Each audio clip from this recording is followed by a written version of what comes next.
PCOD म्हणजे फक्त hormonal इम्बॅलन्सच नाही आहे, तर आयुर्वेद काय सांगतं, तर तुमची पचनशक्ती कमकुवत असणं किंवा कफा इम्बॅलन्स होणं आणि याचा हा एक परिणाम आहे.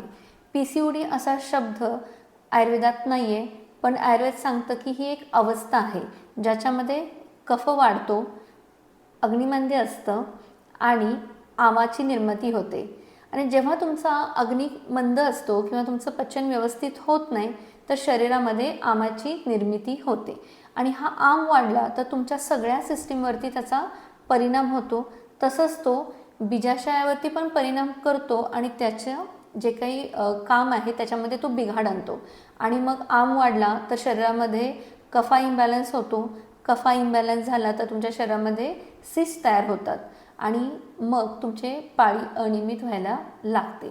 त्याच्यामुळे फक्त पाळी नियमित करणे म्हणजे PCODवरती उपचार करणे नाही आहे, तर त्याचं जे काही मूळ कारणं आहेत की कफा वाढणे, अग्निमांद्य असणे किंवा आम निर्मिती झालेली असते ती कमी करणे, तर म्हणजे हा PCODचा मुळापासून त्याच्यावरती हे उपचार आहेत.